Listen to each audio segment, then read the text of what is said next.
I wanted to create a safe space to have uncomfortable yet transformative conversations that move people, amplifying the voices of those who are underrepresented and who inspire positive change.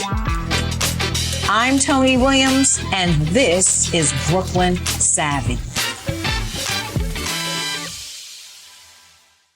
Today's guest, Tracy Norris, is going to help us peel back this very complicated and painful issue. Good evening. My name is Dr. Tracy Norris. I am a psychodynamic psychotherapist. I'm here to talk about the importance of mental health in the Black community. I consider myself an advocate for mental health for our people because we find that there is a dearth of good mental health treatment for us that really speaks to our needs, our historical context, and the current political environment that we find ourselves in. But before she joins us, I want to introduce our savvy panelistas, or at least say hello to my savvy panelistas. Ladies, you know, we've just been through a lot as Black people, especially, you know, recently with the Black on Black violence. And I want to ask each of you, why do you think Black people perpetuate violence against each other? Thanks for having me, Tony. Mm-hmm. And I think it's two reasons. It's self-hate and it's fear. Ooh. It's self-hate because we are in a society that stigmatizes and degrades just being Black in general. So if you're constantly moving in a place where you're at a lower, a lower stature in life, then you're going to manifest that hate, right, in oneself. It's also fear because we also know the sort of crabs in the barrel type scenario. So if some of us are moving up and others are coming along, then there's going to be attention to us as a whole. And that fear that the individual who's not at the sort of higher level or the authoritative level or is to push folks back. And sometimes that manifests in violence. What do you think, Phyllis? So this is something that has always disturbed me. And for a long time, I couldn't understand it. I do believe, however, we are part of a society that continuously degrades us. We get all of those those pictures from the time we're children telling us who we are. And somehow, you take it in, whether you realize it or not. And if there's not something countering that, and I say that because I think our parents can do that, our families can do that. If there's not something countering that, I think we absorb it. And then there's this anger and frustration that we probably do have, and so we take it out on those that are closest to us. So we talk about those in our community, and there you see the Black on Black. The proximity, right? And the affinity. What do you think, Christina? You know, it's interesting because I grew up in a Black country, a predominantly Black country in Jamaica, and even though I grew up in a family that taught me that I could be whatever I wanted to be and I had a lot of love and support, even in my own country, the self-hatred that we have there, whether it is grandmothers telling, you know, their children to put clothespin on the child's nose when they're born so they look less Black, or it is the bleaching that happens in our country for people feeling like they'll get more opportunities if they were lighter skinned. I mean, you know, it's almost like it's genetic memory because it's drilled into the pores, it's within our DNA, unfortunately, that we see ourselves within very small deficit spaces because we weren't given the opportunity to imagine larger spaces that we could encompass so much more. We have been caged physically and mentally. Ooh, you know, I don't know if there's much left for me to say, except that I've always felt that, you know, you can't put me down. I've got to give you permission to do that. Yeah. you know, and that's something that I find in this country when people try to look at you from a deficit mindset.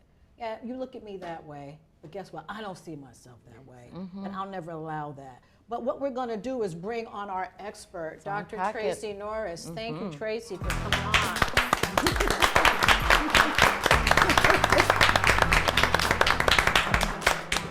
So, Tracy, so wonderful to have you here and your voice. Why do you think that Black people, that we commit violence against each other and that we don't even invest in each other for the most part? You know, when we get into positions of power, sometimes we don't do, well, we've seen that many times, where we don't really, we're not there for the self-interest of our Black brothers and sisters. We're there for our own interests. Can you speak to that? Yes. Well, criminality is a symptom of society. So people that engage in violence, Black people that engage in Black-on-Black violence, are essentially victims harming victims, victims of racism, white supremacy, who have been trained to hate and denigrate one another, and so they will enact violence on their own people. Also, violence is a symptom of powerlessness and insignificance. And those of us who feel powerless and insignificant are going to act the only way we know how, physically, through violence. It's essentially frustration. And so you also live in a society where in all areas of people's activity, we are trained to hate one another. We are trained to hate the image that look like us. You know, dark-skinned people or people with curly hair, their negative images, all in print media, movies, television. A little bit of that is changing. But historically speaking, everything associated with Black or darkness was viewed as negative. I want to talk about trauma, because that's a word that we're hearing about all over the place. It's starting to sound like love, where it's this big basket. What is community trauma, and how is that depicted in the way that we treat each other? Well, trauma, singularly speaking, is a psychological wound that occurs when there's been an event that cannot be metabolized, that cannot be processed. And so the person who is traumatized cannot process what has happened to them, and so they are stuck. And then you talk about a group of people who collectively are being traumatized every which way through structural racism. And so you talk about a community that is essentially stuck. And you can see it in our behavior, the way we act in our communities, the way we treat one another.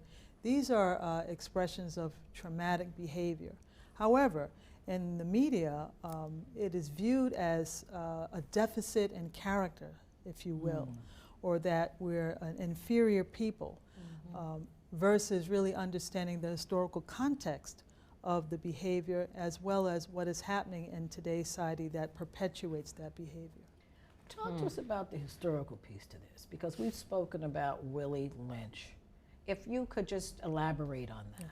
Well, Willie Lynch is I think this was a slave owner years ago who wanted to come up with a method to ensure that Black people would be separate from one another and not come together to challenge chattel slavery. And so essentially what he did was train white slave owners to pit older Black people against younger Black people, light-skinned Black people against dark-skinned Black people, those of us who worked in the kitchens versus those of us who worked in the fields, in every which way possible to ensure that we would be in conflict with one another, men against women, parents against children, on and on and on. And that still is prevalent today. You can see it in television, and it's purported through kind of jokes and entertainment. But in actuality, you can see it in commercials where they make one of the pair of the couple, seem stupid, and laugh about it. It's very subtle, but it's still very prevalent today. Are we not complicit in some of these behaviors, though? I mean, I'm thinking about rap music. Now, of course, not all of it is derogatory, but much of it is. So what's with the self-denigration that we seem to be okay with? Well, I would say, if you think about it, the rap industry, initially, we didn't have, that was not something that black people owned. And to be famous or to have an opportunity to make money and take care of your family, there are very few avenues of success available for black people, entertaining, sports, and that sort of thing. So rap music, not being any different, was one of those areas. However, we didn't own or control how we were going to present our music. And what is not so obvious is that we were told that you had to say certain lyrics. So the idea is not that we just went and said all these derogatory things on our own, but we were coerced, if you will. You have to say this. What? You're blowing Yes. my mind. I'm sorry. No, go ahead, I'm please. processing. So NWA was told. What? Well, I'm not calling out I any know. specific group. I but was what- just thinking of them. Yeah. So what I'm saying, though, when you go into these the offices of people that you're trying to sell your demo to, they may listen to it and say, yeah, no, that's great, but throw bitch in there, Right. or Okay. throw the N-word, or throw that in there, jazz it up. And so, you're a young kid, or you're hungry, and this is your dream to be an entertainer, and so you'll do it. They'll throw a few bucks at you, and then it becomes normalized. And then, if I can, right, because I may be a little bit more seasoned than some people on here. But I remember when rap music started in the Bronx, Valley Park, and we're talking about it now because right now we're at the 50th anniversary of Right. hip hop, Yeah. and how that was important to the culture. Initially, when you go back to Kool Moe Dee, the Treacherous Three, Spoonie G, Roxanne Shante, it was fun.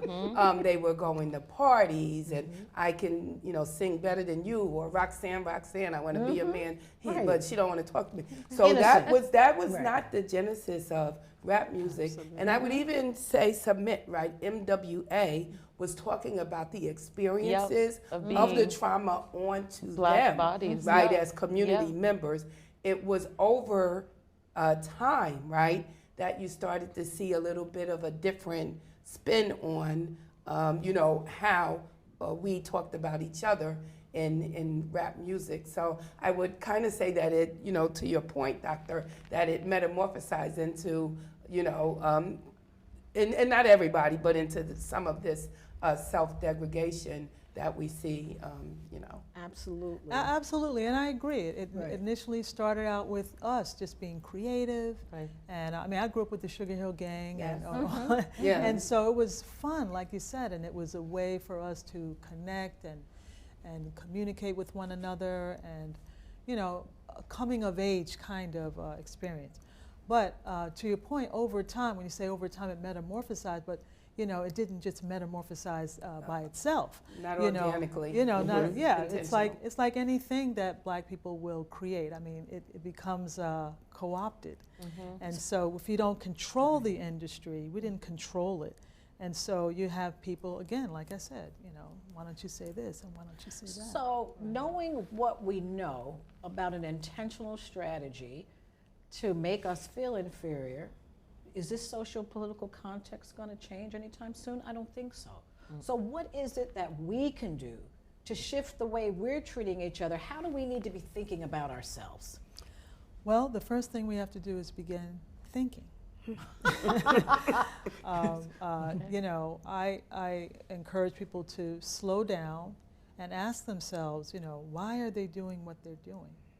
I mean, every moment of every day, what am I doing? What is my life about? Why is everything the way it is?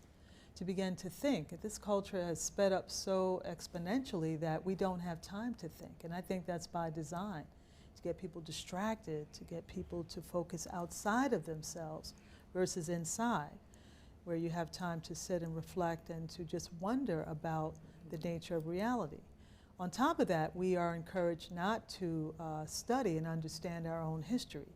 We've been told that our history is nothing but us being savages and needing other people to come in and save us from ourselves, et cetera, et cetera. I mean, this is written into the history books. I remember when I was in 10th grade in American Studies class, and there were 2 paragraphs on black people.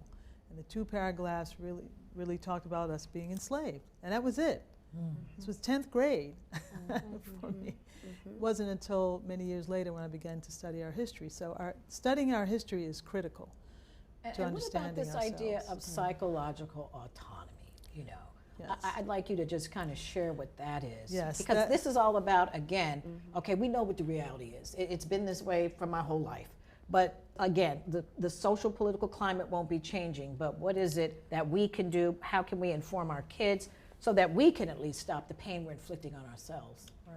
Well, psychological autonomy is a phrase that I coined in my work that I do with my patients. And essentially, it comprises the intrapsychic processes of an individual, which has to do with how one thinks, how one behaves, and one's emotional template.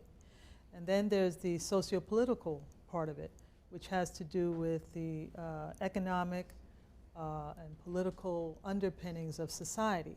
So those two together in combination comprise psychological autonomy, which is essentially intellectual, emotional, and behavioral freedom, which comes when you understand yourself in the context of the socio-political environment you live in. Essentially, learning how to think, learning how your mind works, learning who you are. How did you become to be the person you are?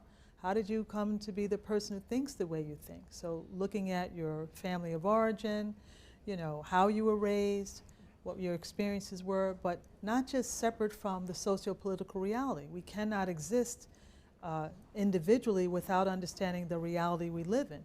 And we live in a reality that's dominated by white supremacy. Right. And that affects us in all areas of people activity. So I work with people to understand these two dynamics, not just individual mental health. What happens when people say, oh, you're just complaining? Black people complain all the time. Well, that I would say. I mean, have you heard that? You know, Yes. you're just complaining, that's what you're doing. And I would say, okay, ma'am, sir, and how am I complaining? I mean, I would ask questions, Yes. you know, to ask, to understand the person's thinking. I mean, Right. everybody has a right to their opinion. Yeah. But I would ask, okay, what do you mean? How am I complaining? Let's talk about it. We shouldn't be afraid of these kinds of questions. Absolutely. Yeah, Phyllis. I agree with you, especially with about knowing yourself, history, and the fact that Black history is not taught in the schools. I believe that once we know our history, and I have a little thing to say about knowing your history too, it's about questioning the things that you're told. Not everything that we're taught is true. So it's about coming to being curious and doing our own research and recognizing and unlearning some of the things that we believe. Being able to question ourselves, know who we are. Why am I feeling this way? Why, like the black on black crime, I kept asking why. And that why just keep You digging can unpack deeper, why, and keep it. going with the why, And right? as people, as Black people especially, we need to create our own books, do our research, and create that information. Have you seen though that some of the books we I create, have. people don't want you to read. They're banned. But Essentially, so to But speak. we have to push our agenda, and our agenda is truth about who we are. And if we don't teach our children, and if we don't first strive to find out and to know who we are, and then teach our children, this is going to be perpetuated throughout. Our freedom is our business, and we have to take it into our own hands. There's something about. Go ahead. No, I Christine. was just going to say, so, and I completely agree with you, but I guess as I think about my own two girls and raising them in America, all of this is so right, but they go back into spaces where they are left vulnerable to how the culture sees Black and brown children. So they're constantly butting up against the positivity, the knowing ourselves, the curiosity, all of that, and then they go into spaces they're treated in complete opposition. So how do we, will that cycle, is it even possible to imagine a world where we don't have to consistently do all that work just to be? Amen to that. Well, no. That's what I That's exactly right. well, So let's I'm be just honest. like, I'm going to go back to Jamaica. It's all gotta black do the people work. there. It's different problems. Well, I mean, you know, the idea that, will there be a world, as if it's sort of kind of fantasy. Yeah, I know. And we have to be realistic about reality. Yeah. The reality is this is the world we live in. There's no other world. So then we have to be willing to be honest about the world we live in. And being honest is very hard in this culture, right? Because we like to engage in fantasy, because fantasy is what has been heaped on us as a distraction from the reality of existence. So yes, our children are going to go into these schools, just like we go out every day and deal with racism and white supremacy. However, it's at home that you can tell your children, this is the reality of life. Prepare them, raise them to understand what's really going on. A lot of times I've worked with families who, you know, feel like they don't want to expose their children to this reality. It's almost as if they want to preserve this innocence for as long as they can. And, you know, they're just, you know, it pains them to know what their children are going to have to face. But I contend that the sooner we explain to our children at the level that they can take in the information, the better off they'll be, and that we will not engage in fantasy, and that our children will not be so easily controlled, because we will have told them and continue to support their knowledge and understanding. Well, I think that that is a great place to wrap. But I need to have you back on, because we didn't even get through the so first much bucket, to okay? think We didn't about. get through the first, right, there's so much of this. So Yeah. thank you so much, Dr. Tracy Norris. Thank you really for the great. work that you're doing, and thank you for being on Brooklyn Savvy. And to Thank my you. Savvy panelistas, thank you. And we will see you next time on Brooklyn Savvy.